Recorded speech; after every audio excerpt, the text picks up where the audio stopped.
So I had 20 bear encounters, 4 grizzly, 16 black, and 2/3 of them just would watch me pedal by, maybe 30, 40 feet, and their head would swivel. And about 1/3 of them took off into the brush. I scared them into the brush. And when I saw how fast they bolted, it was frightening. Episode 312, a cycling trip from Alaska to Mexico with Jerry Holl. You're listening to the Adventure Sports Podcast, brought to you by 180 Tech. We talk with adventurers from around the globe to bring you the inspiration and motivation you need to get started in the outdoors or to keep you moving if you're already there. Now here's your host, Kurt Linville.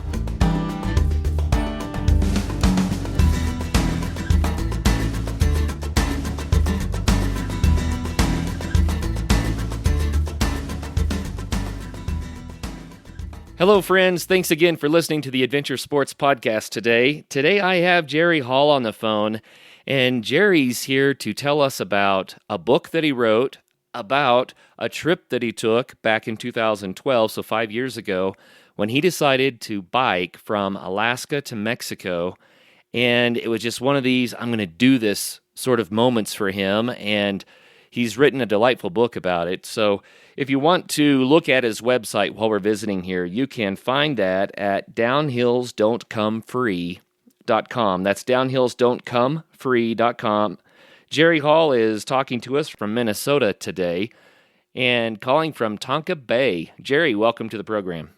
Thanks, Kurt. Thanks for having me on, and I hope your listeners enjoy some of the things I have to say today. Oh, I'm sure we will. So give us a little bit of background here. You decided, from the what I've read from your book here, you decided to just go try this. You weren't a biker ahead of time, and you just grabbed your gear, went to Alaska, and took off. Is that right? That's correct. Really the impetus of this was I had 33 years of corporate experience in sales and sales leadership in both the technology industry as well as the financial industry. But it all started feeling the same. And I felt like I needed explosive growth, not just incremental growth. And I felt like there's more out there, and I had more. And so I wanted something where it was big, and it would be something I'd never done before. And it would be a journey that I didn't know what to expect. I knew I'd grow. I just didn't know how. And as I took off on this journey, I had never been a big cyclist. I was a casual cyclist. The most I'd ever cycled in a day, maybe 20 miles. And so I wasn't a big cyclist. I didn't have any of the cycle gear.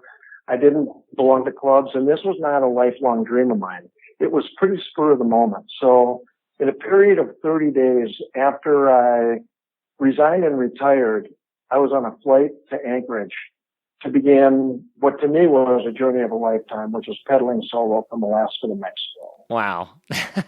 So I know so many of our listeners can relate to this. We have a lot of listeners out there that are working in corporate America in one fashion or another. And one of the reasons why they listen to the Adventure Sports Podcast is because we like to introduce people to new sports and life experiences that they can have. And so I know that a lot of the listeners are saying, man, it sounds so cool to just do something like that. So, Jerry, you mentioned that you retired just as you did it. So how old were you when you took off? I was 57, and so people thought I was half nuts, because what 57-year-old just on a lark goes and buys a distant bicycle with the intention of biking from Alaska to Mexico? There was no real training, no specific training for this. And instead of progressively trying to get better and see how I would do, maybe riding 100 miles, then 300, and then 500, and progressively get ready for this trip, I just flat went. Well, I think that's fun, and it is adventurous, and sometimes that works out really well for people.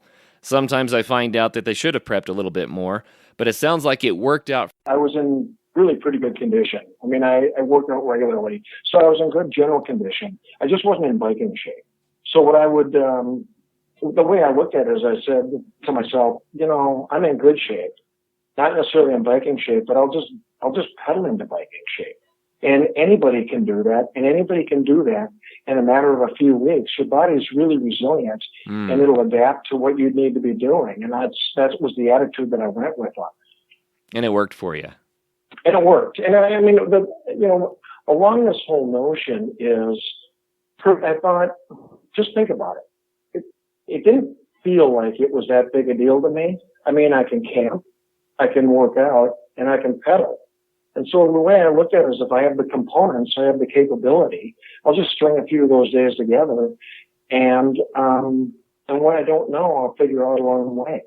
I have a suspicion that biking is a better sport for doing this with. And the reason I say that is that distance biking, even though it's a lot of hard work, it doesn't jar the body unless you crash. It's a fairly smooth, continuous motion, and it's less injury prone. I think if someone went from couch potato to running a marathon, they might have a different experience, right?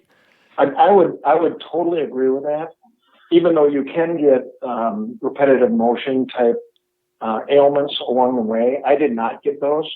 But I have talked to other people subsequently who had sore Achilles tendons, or their neck couldn't hold up, or whatever it might be. But I agree with you. I think it's soft on the joints, and it's something that I just felt like I could do. And you're right. If you're running a marathon and running a 50 and 100 miles, in an ultra marathon, and you hadn't trained at all, I don't think you could pull it off.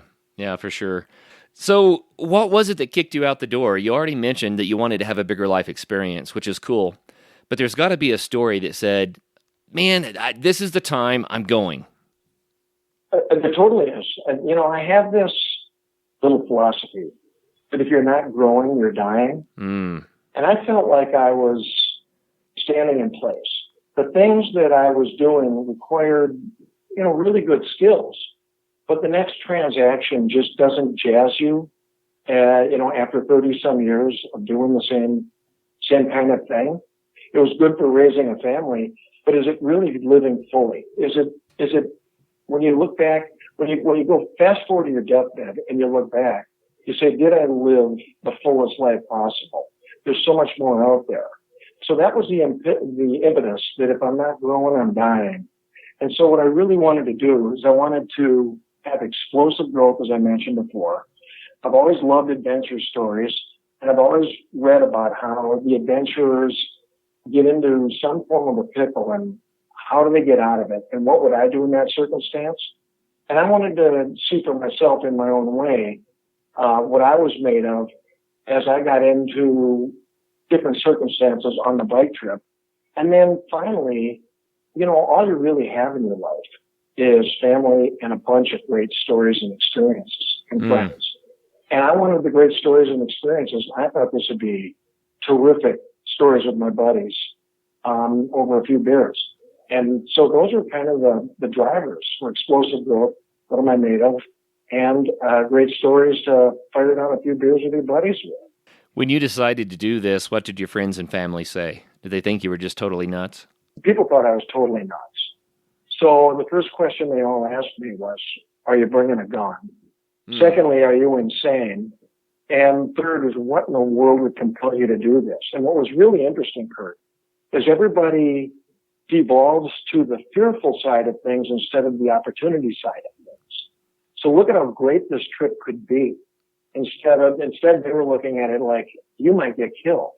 And, the way I was looking at it is, what's prohibitive to some may be well within your capabilities. I just felt like I could do it. Right. So that's what my friends were saying. And so they all went kind of to the fear, uncertainty, and doubt side of things. Whereas my wife, Sue, said, you know what? She says, I believe in you. She says, we've raised a family. You bought a house. You've educated the kids. You've allowed me to check out of my career to raise the family. She said, go. It's your turn. And she just trusted me. Well, that goes a long way, especially from a wife.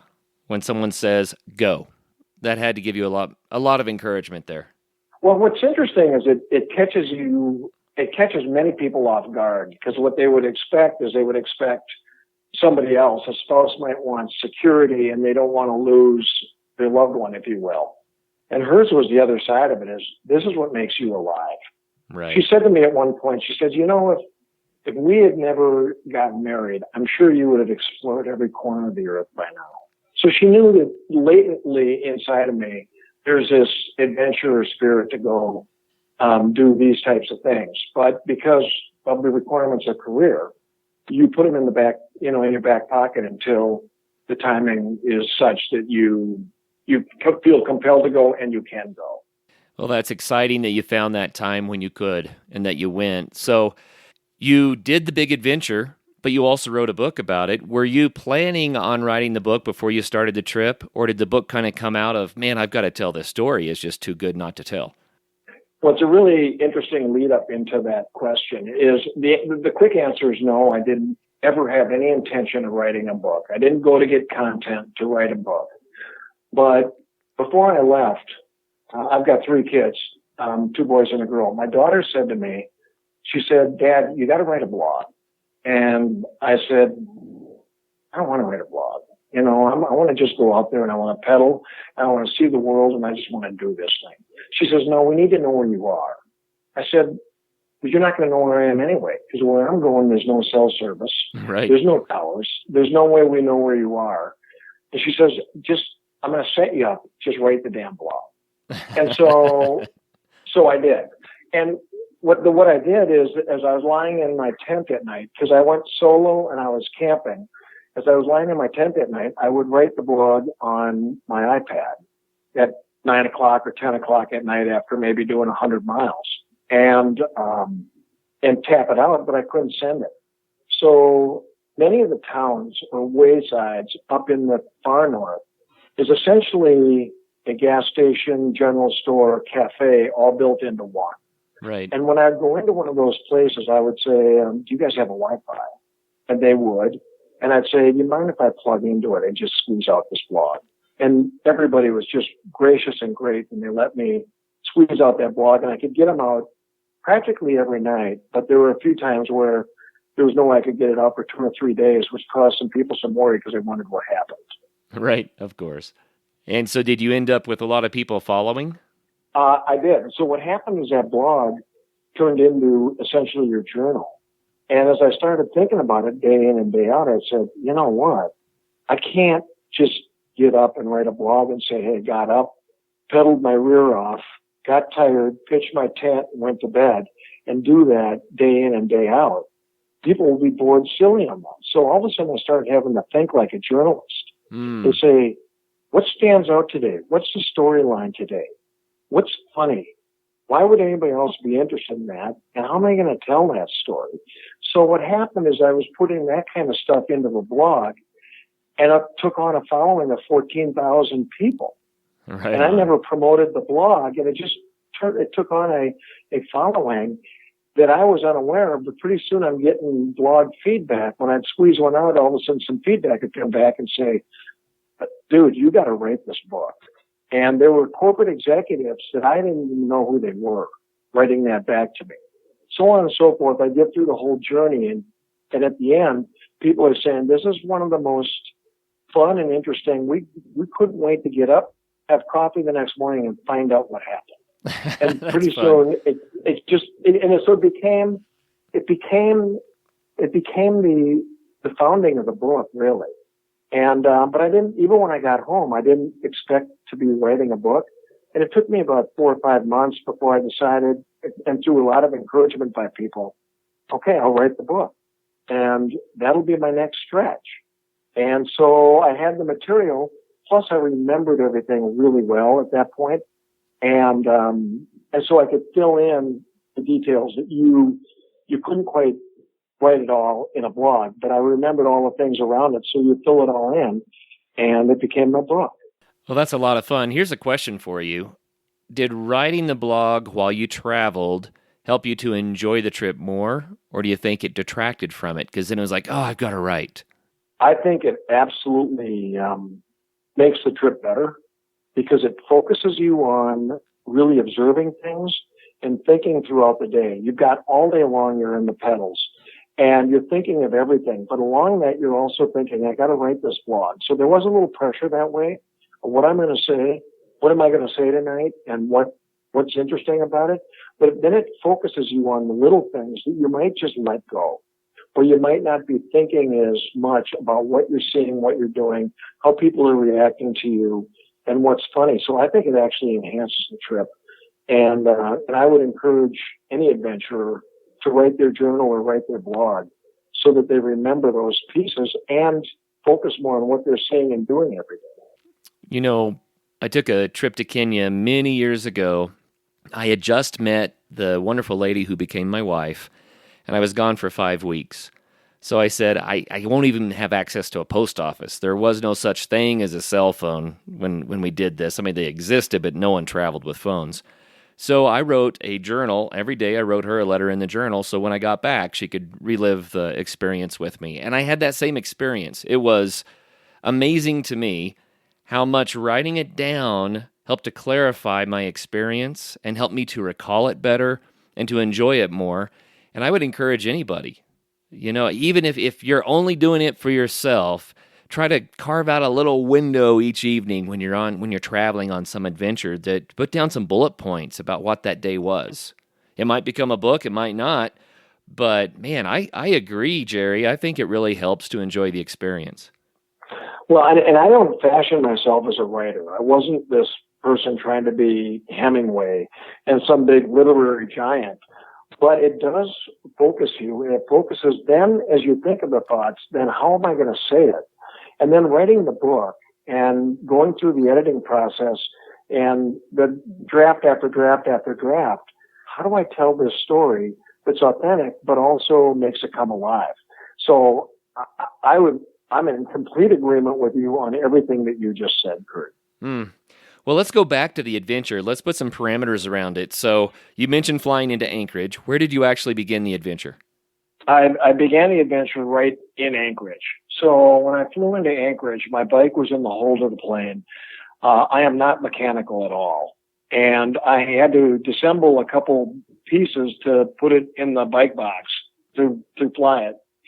And so I had to reassemble that. And that was probably bigger concern of mine to reassemble my bike properly than the magnitude of the journey itself. Right. I trusted what I could do. I didn't trust I could put that damn bike back together.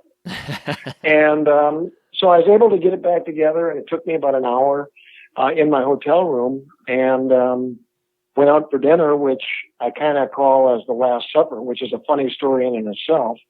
And next morning, for the first time ever, I was distance cycling. I was riding down 6th Avenue in Anchorage. It was the first time I was ever on a loaded bike. It's the first time I ever loaded my bike.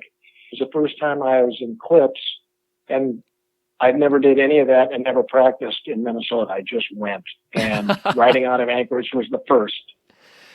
Did you have one of those "what have I done" moments as you're trying to get started? I totally did, and I've got two of those. And first of all, my bike was overloaded. I never weighed it formally, but I think it was about 100 pounds, and I'm not oblivious to what 100 pounds feels like. Right. But there's a couple things. One, as I'm wobbling out of Anchorage, I'm going, oh my God, I am overloaded, and I didn't know what a loaded bike felt like, and they're very unwieldy and unsteady without a couple hands on them. And I said, what have I gotten myself into? Because this is just the beginning few blocks of angling toward Mexico.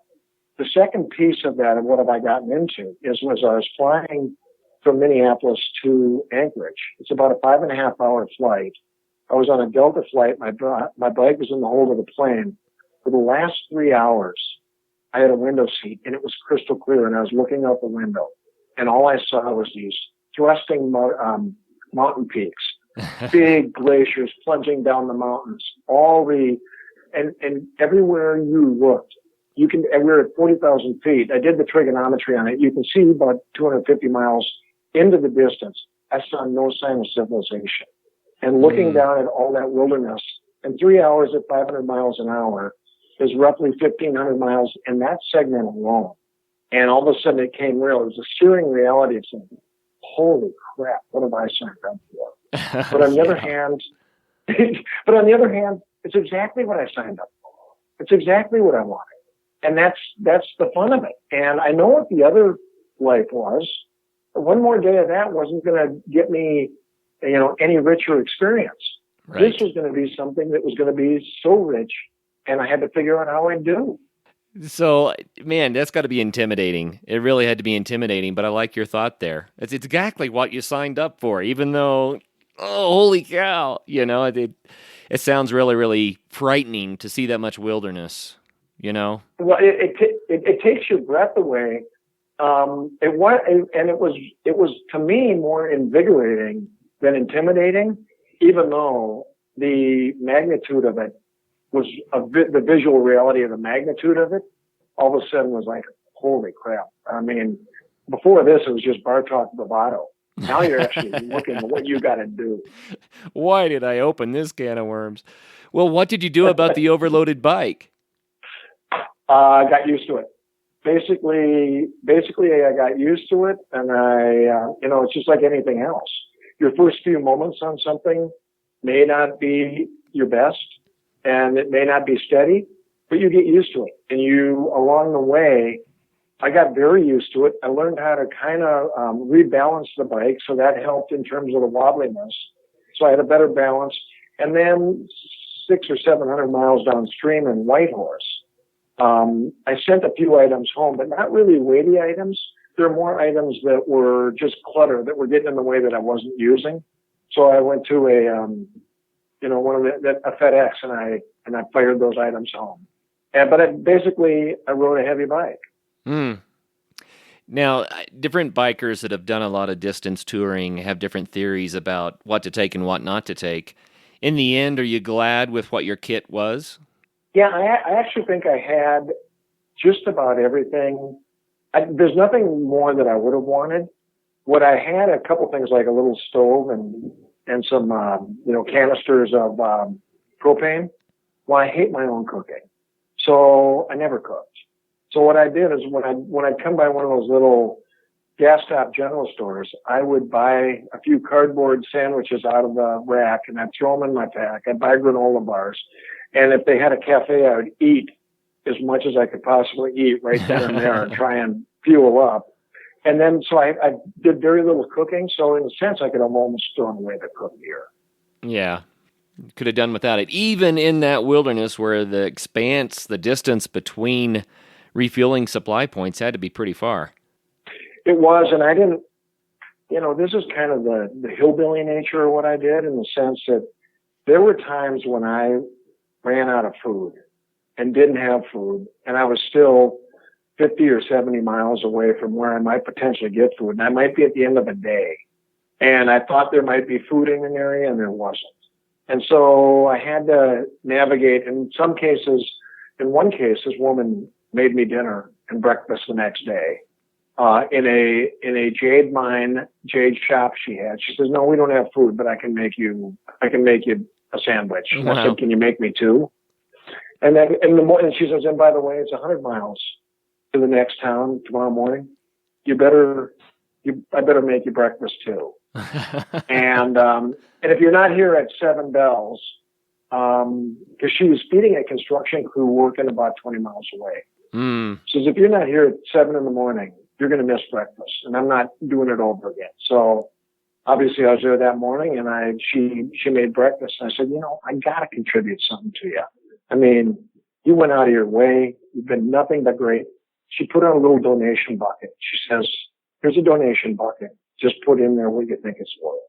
So I stuffed a few bills in there, and I think she'd be happy, and I was happy to give it to her. Nice.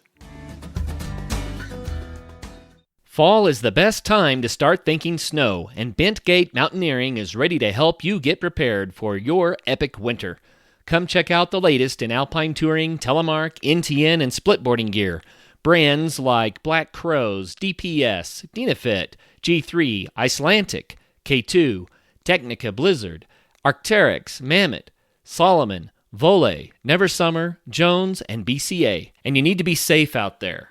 Bent Gate has the latest in avalanche safety gear, from beacons to airbags, and they are ready to help you educate yourself on snow safety. You can also rent skis, boots, split boards, beacons, shovels, and probes at Bent Gate. What's more, they host free demo ski days at local resorts so you can try out the latest gear. Stop by Bent Gate in Golden, Colorado, or go to bentgate.com to check out your new gear as well as to get updates on all of their events.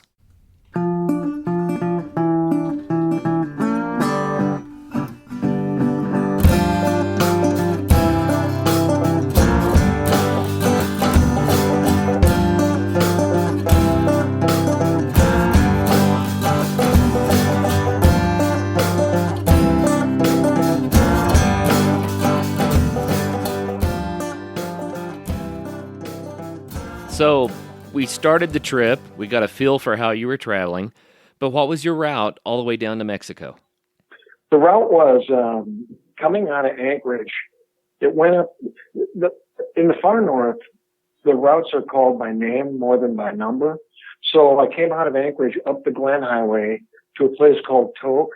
Tok, I went down to down the Alaskan Highway to I can't remember the town, but I cut down off the Alaskan Highway down the Cassiar Highway, which is very remote, 600 miles of just remoteness, maybe 3 to 4 food stops there, to what was called the Yellowhead Highway. And I went west on the Yellowhead Highway to Prince Rupert. At Prince Rupert, the highway ends at the sea. So I jumped on the inside passage on a ferry and rode about 100 miles south to pick up the top end of Vancouver Island, rode down the whole length of Vancouver Island, and then crossed over from Victoria to Port Angeles, and then from there out to the coast of Washington State, and then down 101 all the way down to the Mexican border. Wow, what an amazing trip. You know what? Maybe it's time, if you don't mind, that we could hear an excerpt from the book that kind of highlights the flavor of it. Well, so I'll give you an excerpt here. It's really, there's different things that people have mentioned to me that they like about the book. One of them is the description of the landscape and the nature and the beauty. Others are the people that I went into. I'll do a description of the awe and wonder in the landscape and the pure beauty of it in this excerpt. Right on. So I was flying blind on how far I could get. I never knew exactly where I'd end up. In any case, just take what the day gives you. As each mile passed, every one of my senses fired continually.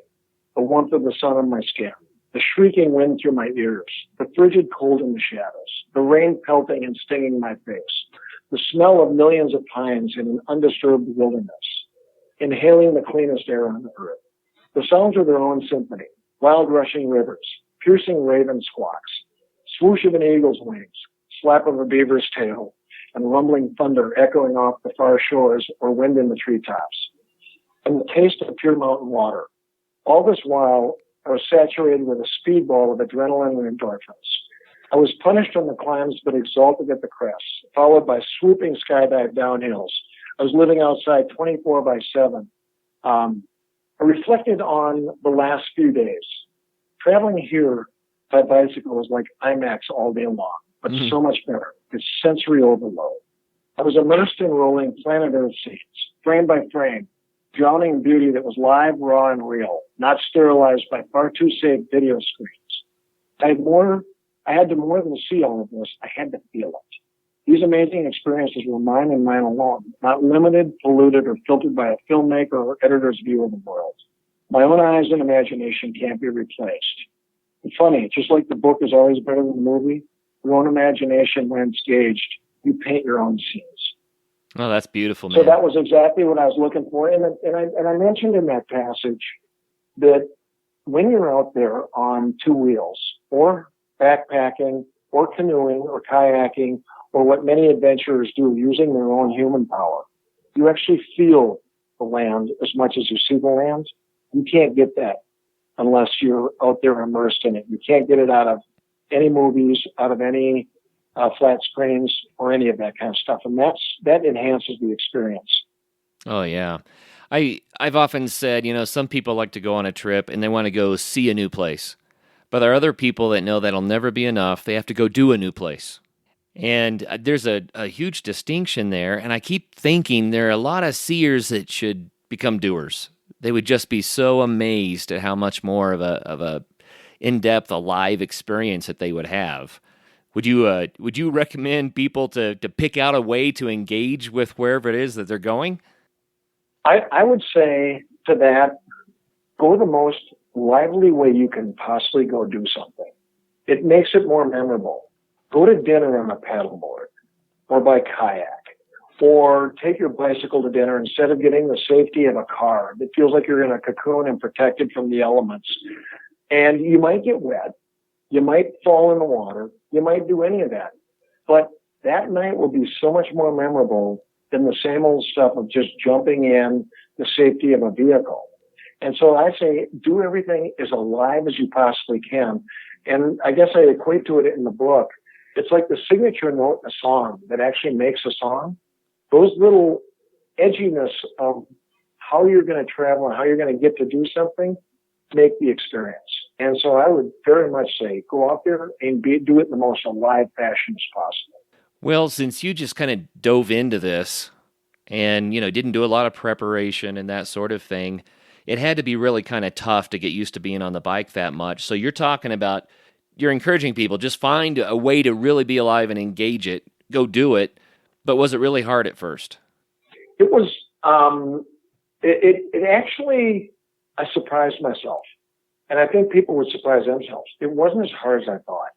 Even though it's grueling. Don't get me wrong. You gotta separate the grueling ride itself of some of the uphills and some of the headwinds. They were shrieking. They would stop you in your tracks. Wow.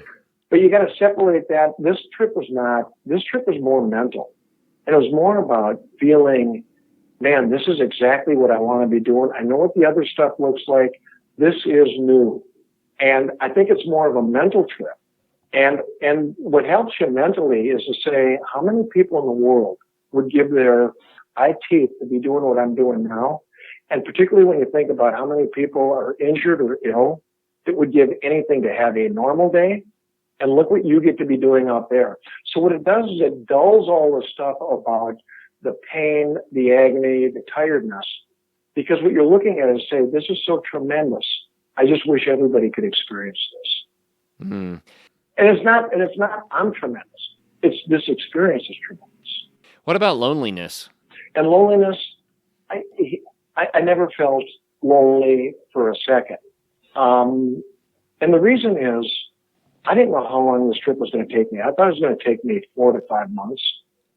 I didn't know the distance. I didn't know where I'd get every night. I didn't know what I had in me. I didn't know how far I'd go. I didn't know what I could do.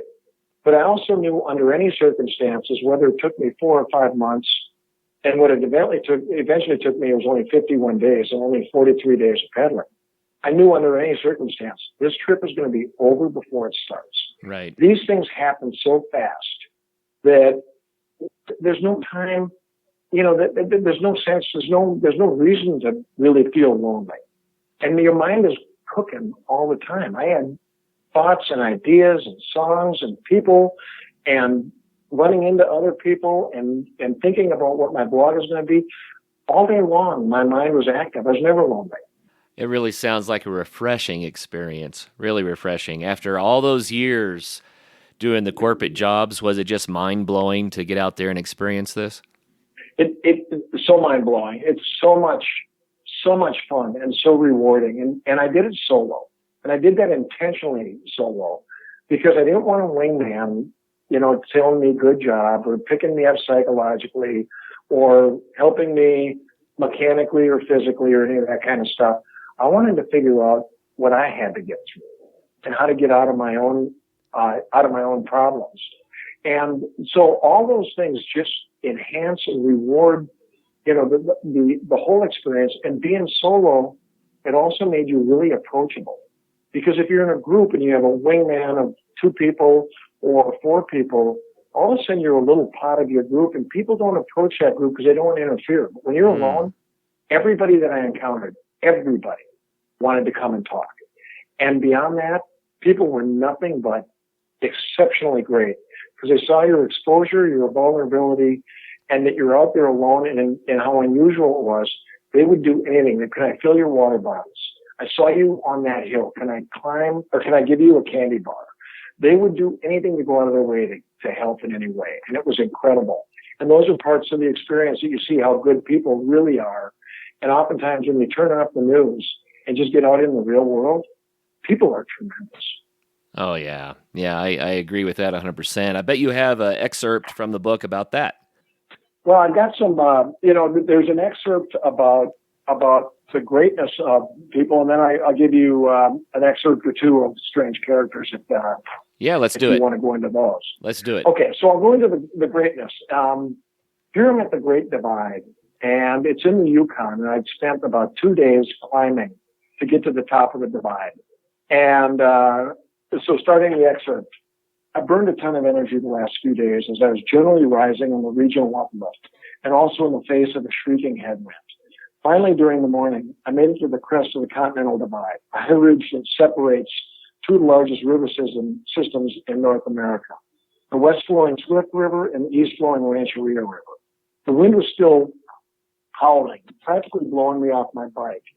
If I blew east into the Rancheria River, I'd flow to the Laird River near Watson Lake, then join the Mackenzie River in the Northwest Territories, and eventually reach the Beaufort Sea in the Arctic Ocean, a journey of 2,650 miles.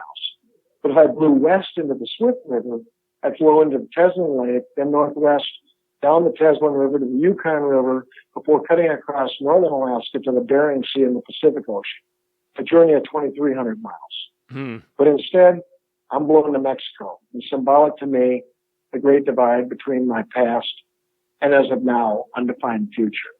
So then I go on to a little bit in that piece, and I talk about how I'm trying to replenish myself and have a couple of granola bars. And I run into, at the top of the divide all alone, a couple of U.S. Army guys pulled in. So here's just a quick little extension beyond that. So I was having a couple of granola bars at the top of the divide when two U.S. Army servicemen approached, already laughing and chatting about something before they got to me. They were coming from Oklahoma and being restationed in Alaska. Hey, where did you start? A typical opener. Anchorage, I informed them. What have you seen? They asked, wide-eyed. Well, where should I start? I shared a few of my adventures thus far. Is there anything you need? Again, good people wanting to contribute. If you have any extra water, you could top off my water bottles. That's simple. We can do that. They refilled my water bottles from their supply. We were about to part ways when one of the servicemen exclaimed, hey, I want you to have this. It was a small decal that read in blue block letters, YBYAWC. Okay, I gave them a questioning look. YBYAWC, you bet your ass we can. We only pass this out to members of our unit, but based upon what you're doing, you're now an honorary member. I'm so honored, I beamed at them both. This is my new touchstone. What a bitchin' can-do mantra. We all grinned. I'm glad we're on the same side. I'd hate to fight you two nasty dudes. We shook hands and bade each other farewell. That's awesome. Yeah, that's fun. Isn't that what travel's about? It's those life experiences, the people you meet along the way you impact each other's lives. I mean, you may only visit for 10 or 15 minutes, but you remember those guys for the rest of your life. I remember, and beyond that, there were a lot of people, a lot of traveling servicemen being transferred up into Alaska. So they're coming across. So there were multiple times I ran into U.S. servicemen where they all had a jug of water. They all filled my water bottles. But there's also people out traveling, normal people that are RVing, and they're in the sunset of their life, and they're having a good time seeing the world, and they would all pull over and just ask me, are you okay? Is there anything we can do? Do you need anything? Do you feel threatened at all? Everybody was trying to help. That's fun. And I had to ask that question, too. Your friends who said, you're nuts, you're going to die, did you experience anything that confirmed their fears? I mean, you're still here with us, but... Well, I actually opened the book with just that. It is the opening of the book is an active voice, and it really has to do with I can either read the excerpt. I'll just paraphrase it real quick. But it was opened by looking forward. I'm in a blistering headwind. I'm heading to a place called Destruction Bay, up in the vast, pristine Kluane area of the Yukon. And all of a sudden, I say to myself, "Whoa, was that movement?" I couldn't tell because my head was buffeting. And all of a sudden I saw this big head swing and our eyes locked. And she had me in her crosshairs. And she was a big, healthy, blonde female grizzly. Oh. And as I looked at her and our eyes met, and I'm already at that point, now I'm about 100 feet away, and all of a sudden I glance, and into the brush are her two cubs. So all of a sudden now she has to be in lockdown protective mode, and she and I took measure of each other, and I'm sitting there, I'm already too close. I'm already somewhat screwed, if you will. And then I had to decide what I was going to do from that point forward. And that's all the way the book opens. And as the opening passage ends, it's with a thin mist of bear spray as my only defense. I made the second worst decision of my trip. And you leave us hanging there? Well, you survived it, I guess. Do you still have all your limbs? I survived it, and thank God, because there's not a thing I could do about it. If she wanted me, she could have me. As it turns out, I pedaled past her, and I probably came within 30 to 40 feet of her, and tried not to look at her, was trying to go full speed with a loaded bike at that point, starting from scratch, after having stopped about 100 feet from her. Was probably about 14 miles an hour, which is no challenge for a grizzly. So just by, luck, she let me go. And I had 20 bear encounters. I was yelling at bears every single day in the far north. So I had 20 bear encounters, 4 grizzlies, 16 black, and 2/3 of them just would watch me pedal by, maybe 30, 40 feet, and their head would swivel. And about 1/3 of them took off into the brush. I scared them into the brush. And when I saw how fast they bolted, it was frightening, because all I had for defense was a can of bear spray and my little squirt gun. I couldn't pull it out of my water bottle holder, undo the safety, turn and fire before they'd be on you. So it was more psychological safety than it was actual protection, in my opinion. Right. Wow.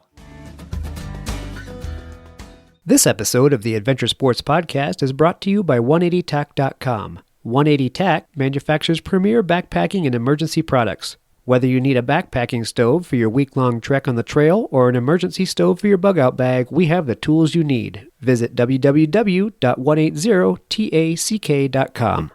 Who would sell nearly everything they own, then pack up and travel for 3 years around the world alone on a motorcycle? Alan Carl did. Pick up his new book, Forks, A Quest for Culture, Cuisine, and Connection. An adventure that will awaken your senses and inspire your spirit. Explore 35 countries on 5 continents with stories of connection and culture, more than 700 stunning photos, flavors, and food. Visit forksthebook.com to get your copy now.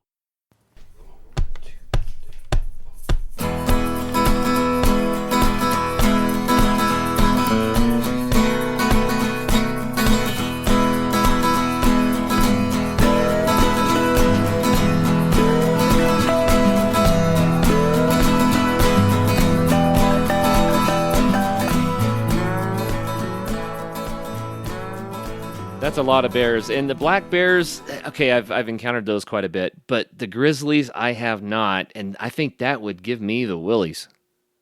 Well, you can't help but think twice about what you're doing. But like I say, just by luck and good fortune, they didn't do anything. I didn't become the next article the next week in the Alaskan newspapers. But what was so funny about that all was when I arrived in Anchorage and reassembled my bike, I went to the REI store and I bought the bear spray. And the first thing, the woman floor salesperson looks at me and says, "Oh, did you hear about the mauling last week?" Nice. And I cocked my head and I said, "Was that constructive?" And we both cracked up laughing. And then the little bubble in my head pops up and says, "Geez, lady, did you get up trying to scare people?" And then she says, "Do you want the big or the small?" I said, "I'll take the jumbo. I need all the help I can get." Yeah, of course. Wow. So how long did it take you to get down to Vancouver Island? Vancouver Island was, I have it in my book because I go day by day, so I could tell you a specific answer, but I want to say it was probably 25 days to the top of Vancouver Island, and it was 51 days total trip. So that would mean the next 26 were Vancouver Island and then down the West Coast. So that really was about the halfway point then. It was about the halfway point. And in terms of difficulty, it didn't flatten out until Santa Barbara. So right. the whole route is the margin of two tectonic plates grinding and scraping against each other, which creates the big mountains. So it was all mountains and it was all headlands, and it was shrieking headwinds in the far north, which turned into tailwinds at about Vancouver Island. Wow. And then I started getting tailwinds. So everything I fought for the first half of the trip, I actually got the benefit of pretty much the second half of the trip. That's fascinating. So when you got to, let's say, Victoria, and then you went over to Port Angeles, did you feel more at peace because you were leaving some of the wilderness behind and getting where it's more populated, or was it the opposite? Was it more intimidating? It was. No, there is a little bit of peace, and that actually happened at Prince Rupert. The day I got on the ferry and hit the top of Vancouver Island, it felt like Vancouver Island, I was back in civilization. Okay. And I knew at that point I had just, when I arrived in Prince Rupert, it was kind of this lamenting feeling I had that, oh my God, this wilderness portion of the trip has been incredible. And I've just left the wilderness portion, and now I've entered the maritime portion, which was kind of up along, the Inside Passage and Vancouver Island, before I got to the coast. So I felt this kind of deflating feeling like I can't tell you how much I loved that far north and that wilderness. And then, the risks changed as the trip went on. So the risks up in the far north were the remoteness. So if you had appendicitis, a heart attack, or if I was barreling on my downhills, I was doing 45 to 50 miles an hour. And if you come apart, if you crash, there's nobody there, and there's no medical facilities near. So those, and then of course the animals. I had 20 bears, 2 moose, and a cougar lurking around my camp that had fresh prints on the road just outside of my camp. But then that turns into logging trucks, headlands, narrow roads, narrow bridges, and then that turns into, in the far south, down in from Pismo Beach or down in the LA area south, it was all traffic and getting car doored along the Strand as you rode in the heavy population of the far south. Right. And which do you think was actually the most dangerous? I actually think that the drama is that you're facing down bears. I think the most dangerous is probably traffic and getting hit. Yeah, it's the cars. I think the reality is that people in cars and civilization is probably more dangerous to me than the wilderness and the animals and trying to do the right things with less support. You also get sloppier when you get around more population. So I could be more carefree about where I ate and all that kind of stuff, which got me caught in a couple of situations where I thought there'd be food and there wasn't. So I had a couple of those situations, but you let your guard down when you're around more civilization. I had to be more on guard in the far north. Oh yeah. That's interesting. I hadn't thought of that, but it catches you off guard. It seems like when we visit with people that do the most outrageous adventures, people get hurt usually when they think they're done with the hard part. They get hurt when they let their guard down and they go, okay, I'm glad that's over, and that's when they get in trouble. You are an absolute perfect straight man for the end of my book. And I'm not going to tell you, but I will just say this. Obviously I'm doing distance biking, but I had an event. Mountain climbers die on the way down. They don't die on the way up. Yeah. And it's when you let your guard down and you think you're done. And I'm conscious of it. I'm abundantly aware of it. And I fell into the same trap. Yeah, it's a real common trap. Well, what was Yeah. it like biking the Pacific Northwest? Let's say, along the coast between the Pacific and the Olympics, and then down into Oregon and Northern California. That's got to be wonderful. It's mystical. Because you're in the big redwoods, you're in the huge shaggy pines up in the Olympic National Park, up in Seattle, up in Bigfoot country, and then coming down along the coast and seeing the beauty of the coast and the coast road, and then into the redwoods, coming through Oregon and then into places like Crescent City, California, and into the redwoods and riding the Avenue of the Giants. If anybody who's looking for a one-day incredible bike ride of about 35 miles, ride the Avenue of the Giants in Humboldt County, California. It is incredible. And those are the trees that inspired, the trees in The Wizard of Oz. But they are, it's called the Avenue of the Giants. It should be called the Cathedral of the Giants. That's the way those trees felt. And then, coming down, you really had all of Northern California down to San Francisco. And that, the ocean and the beaches, and it was cold up there. It wasn't like sunny, warm Southern California, but it is beauty that you just can't describe. You just have to go see it. Sounds wonderful. Well, once again, I want to get another excerpt or two from the book, but before we do that, how can people get a hold of the book if they want to read it? The way you can get a hold of the book, it's on all the major areas. Amazon's got it. Amazon Kindle. It's on Barnes & Noble. It's on Google iPlay. It's on Apple iBooks, and it's on Kobo. You can download it electronically. You can buy the hard copy. My website, www.downhillsdon'tcomefree.com, has a button, buy the book, and it takes you to each of those major sites and their order mechanism on my website. So you can just go to my website. You can read testimonials. You can read the foreword, and you can buy the book right off my website by going to Amazon, Apple, Google, Barnes & Noble, Kobo. So that's how you can get a hold of the story and get a hold of the book. Also on my website, if you want to get a hold of me, there's a mechanism that comes right into my email. I respond to everybody. So send me an email, and I'll respond and follow with you in any way that seems fit. So, Jerry, I understand that you have one of the best money-back guarantees about this book, too. How does that work? Well, it's more informal than it is formal. But the net of it is I say to people, I'm so convinced that they'll enjoy this read that I say to them, if you don't like the book, I'll give you your money back, and I'll buy you a case of beer for the time you took to read the book. Now, that could get expensive. Yeah, I'm not sure I can afford that money back guarantee, but I am convinced people will love this book. That's fantastic. Well, we have a really honest audience out there. I don't think anyone's going to buy 500 copies and then ask for 500 cases of beer, but someone might.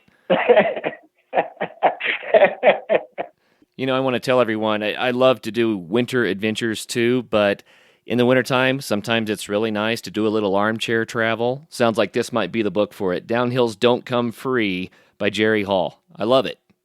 Yeah, I think you'll find the read to be fast-paced, a page-turner. Go read the testimonials. People say I can't put the book down, and I don't know where the hours go. So I know that's a little self-serving plug, but I think you would find that. When you put all the effort into writing a book and you put all the effort into doing the bike ride as well, I think that you have the right to plug it a little bit. That's just fine. That's awesome. Here's a funny story, just relative to that, Kurt, is that I thought the bike ride, I didn't have any clue how long it would take me. I thought it'd take 4 to 5 months. It took me 51 days. I thought the book, when I decided to write it, probably 4 months after I got home, I thought it would take me 1 year. It took me 4 years. I think that tells you the relative effort of each one of those endeavors. Oh, yeah.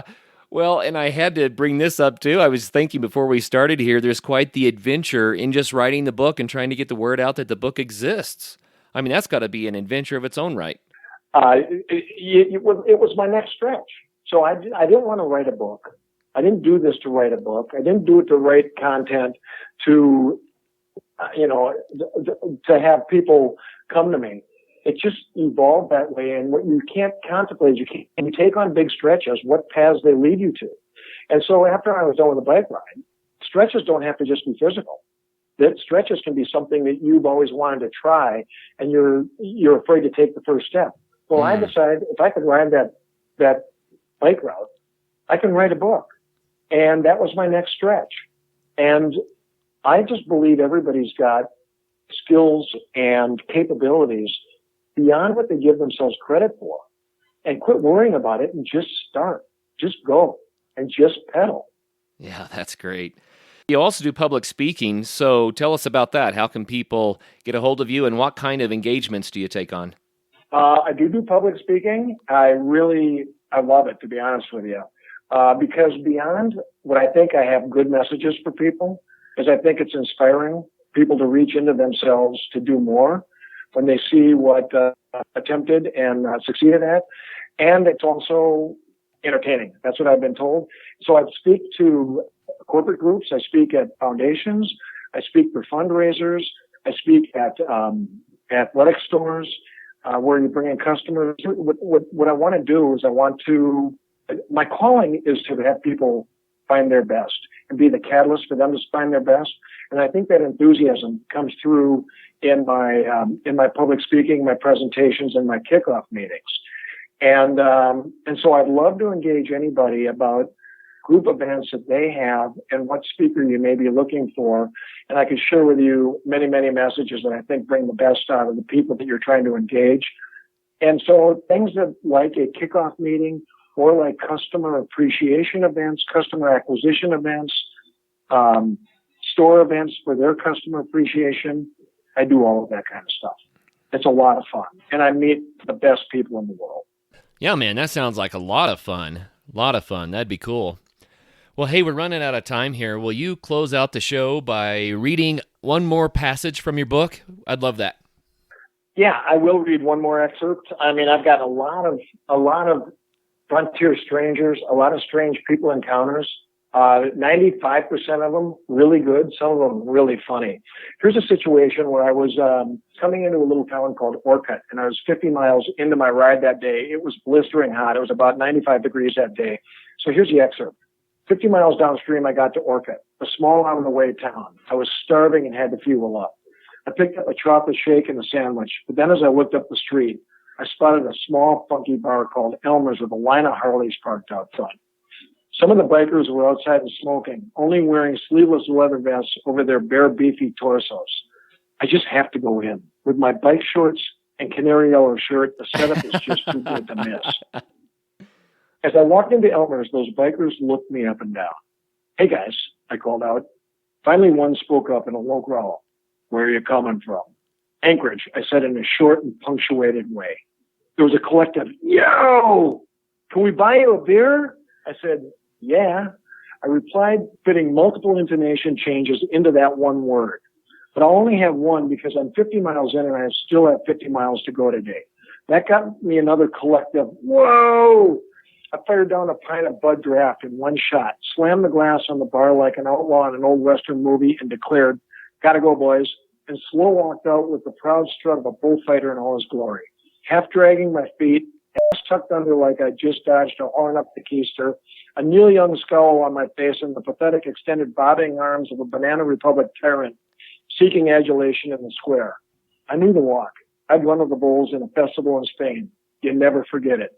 I could hear them laughing their asses off behind me. Don't look back. It'll kill the moment. Wow, that's fun. That's fun. So once again, everyone, the name of the book is Downhills Don't Come Free by Jerry Holl. Jerry, thank you so much for joining us today. It's been a delight. Thank you so much for having me on the program, Kurt. And listeners, look me up on my website. I'd love to engage anybody who wants to talk. Thank you so much. That's fantastic. You bet. You're more than welcome. And for all the listeners out there, as always, until the next show, get out there and have some fun.